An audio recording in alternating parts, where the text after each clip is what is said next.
Today's episode, we're just going to do two reviews right now. It's going to be a very bit of a short one. We have ChocoPro 203 with just two matches, a tag team match and a three-way match. And of course, we cannot forget the Jonkin tournament. And then, of course, we got the much recent event by Yoshi Promotion, sealing with four matches, including the Beyond the Sea Championship will be on the line. So, let's get ready for another episode of Deleted Wrestle Zone.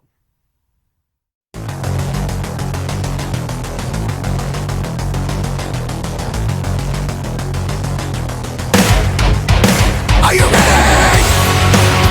Get up, get up! Get up, get up! Get up, get up! Get up, get up! Get up, get up! Get up, get up!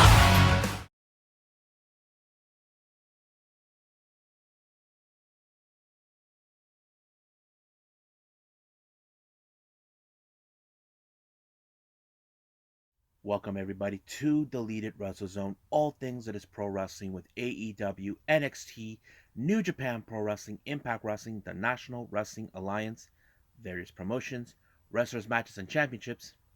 I am your host, Jay Rudd here. So, let's begin with ChocoPro 203.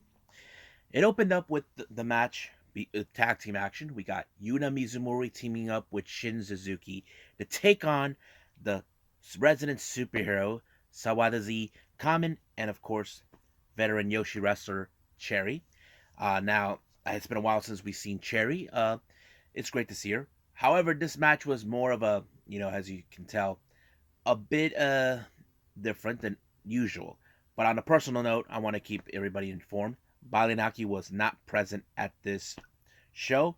I'm going to assume he's probably involved with other promotions such as All Japan or DDT, whatever the two. But it was a good match. However, much of the focus was going into Yuna Mizumori, who's trying to pick up a good win. Um, but as for Shin, he's been mostly trying to bringing his little martial arts skills to the test, taking on Cherry. But unfortunately, it was Yuna who pinned uh, Sawadazi for the 1, 2, 3, and that was over. So that was a good match, but I don't think it was one of the best ones for me to watch. But it was okay. Now the next one, this one is the very much interesting. It's a three-way match. We got Sayaka Obihiro versus Masahiro Takanashi versus Mei Shiruga. Now this was a very interesting match. Now, those who know, I mentioned this many times over, Mei Shiruga is always up to her usual shenanigans. The only one who's trying to stop her, he's not there. So basically, you got to ask yourself this obvious question: who in the hell booked this event, and why not Balin was involved? So that kind of puts it in a good way. There have been some team ups in this particular match. Either Masa and Sayaka actually teamed up, or Mei or Sayaka, or Masa with Mei. I don't know. It went into that direction, but however, it was Mei Shiruga that put Sayaka into a submission, forcing her to tap out, giving her the advantage to win. Now, for our Junkin tournament, we have, of course, a very unusual moments. Uh, I did not. I was thinking in the way. What I saw is that Chi was trying to find a way to take an advantage to win her Junkin match. So she had one hand, the puppet, but of course it did not work for her this time. I don't know what she was thinking, but once Meishuru got into the match with Masahiro, she presumed that she was going to win, being disrespectful. She was out of control, but Masa beat her in it, and then finally we got Masa versus Cherry, and Masa won the Jonkin and got the piece of chocolate, but Mei Shiruga went out of control, causing all kinds of hell. But the camera itself went to black. I don't know what happened. I don't know if Mei Shiruga noticed it or didn't see it. I don't know. It was kind of, I don't know if she paid attention. But just to inform everybody, stay tuned for this weekend. We have more Choco Pro, and I'm excited because one of the matches is a singles match, and this is for the Asian Dream tag team titles between CDK, Chris Brooks, and Masahiro Takanashi taking on the best bros, Meishuga and Balinaki, and I'm sure this is going to be a slobber knocker of a match. So right now, let's move on with Seedling.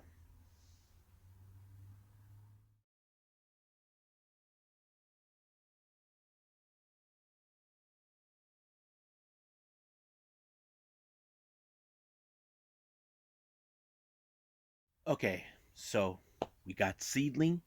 If you guys are big fans of this promotion, you guys are in for a treat. So they're in Shinkiba, first ring for Shinkiba night on the 21st of this month. Um, First match, we have Kayawahara taking on the veteran Yumiko Hoda. Now, this was a very interesting match, because I looked at Riko's background. She's only 22 years old, 3 years of experience, and she's a freelancer. Taking on a veteran like Yumiko Hoda, I thought it was a pretty good one. Like, much of it, I saw Rico put a lot of the aggression and much anger to try to win this match. But you know how that goes. Sometimes the veterans have the much better chances to win. Despite the fact that Rico's only 22 years old, some people would have voted saying, oh, she's going to win this one because she's young. That may be true, but not this time. But it was Yumiko who actually put her in a somewhat of a power bomb, allowing herself to win this match. But during the post match, she did commented on her, giving like a little promo. But at the same time, she was visited by Rico Kaiju. I'm not sure what Rico's reasons of being there, other than she's a member of the faction group known as La Fresas o Gaistas. I'm not sure if she's trying to recruit her or whatever the case is. But yeah. Next up, one of my favorite type of matches, the high speed with that one ref. This time it's a three-way. We have Miyuki Takase, Rina Yamashita, and of course some familiar name you all know, Yoshiko. Yes, the same Yoshiko who was involved in that shoot incident with Ak Yusakawa. Um, I was like thinking there's no way this could be a high speed match because I look at all of them. I see Yoshiko. She's not much of a high speed, so she's not in a much of a fast pace. Neither does Rina. I don't know why they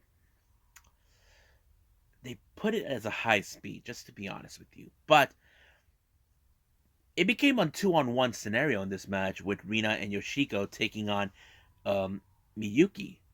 I mean, look, Rina and Yoshiko don't get along because they always flip each other off right in their faces. But I think it became more of a contest who is the biggest and baddest individual in the entire match. I think that was the case. I mean, if you guys know Rina Yamashita, she is a deathmatch wrestler. She's been in various promotions other than, I mean, she appeared in ChocoPro, Ice Ribbon, Marvelous, many others. But however, the experience of Yoshiko was the reason she won, and she was the one who picked up a very strong victory when she pinned Miyuki for the win. Now, our next match, we have a a trios tag team match. We have team number one, Yuki Mashiro, who I've seen at Ice Ribbon, only 20 years old, teaming up with Izuki Aoki, who I've seen in many promotions, and of course, the Destroyer Hiroyo Matsumoto, taking on the members of La Fresas de Ogaistas, consistent of Riko Kaiju, Ayame Sazamura, and of course, Makoto. Some of you probably saying, what happened to Asuka? Well, I don't know. Maybe she's out freelancing somewhere else at the moment. But it was a pretty good match. I wasn't sure how much this was going to be, but the final moments of the match, it became more of a Aoki taking on Kaiju, basically, who is the far more better wrestler. But however, it was Aoki who picked up the victory when she pinned Kaiju for the victory, and it was over. So that's pretty much how it ended.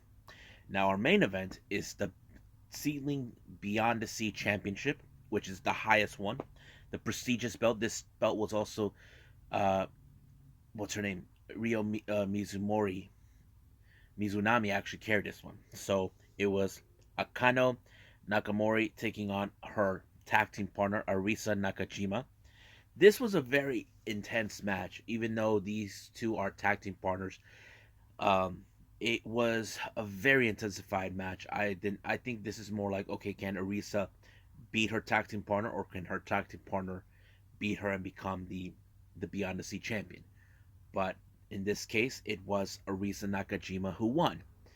She pinned her 1, 2, 3. It was over from there. But however, while she was giving a promo, Riko Kaiju showed up, and then after her, it was Riko Kawahara who showed up too. Now, it doesn't take a true genius to figure out what's going on, even though I don't know what they're saying in Japanese. I wish I could learn Japanese.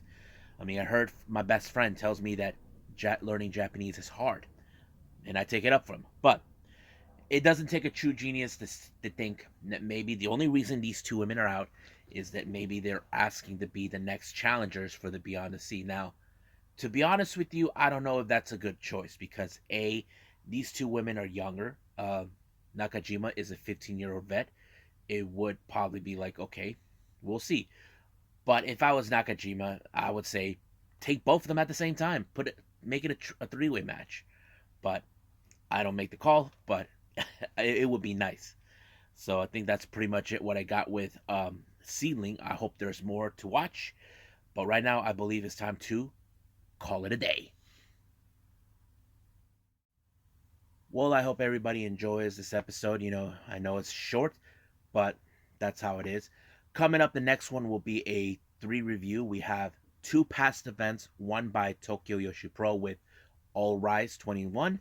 And then, of course, we have uh, Tokyo Super Wars, which was a past event from last November by Stardom, which features an interesting match that I definitely was curious to see. Um, and a lot of things took place that, as you know, I'm almost catching up with Stardom. And of course, we cannot forget AEW Dynamite, which is going to be one slobber knocker of a show. So, I'll see you guys on the next DWZ time, same DWZ channel. I must bid all of you adieu. So, goodbye. And have a nice day. Bang.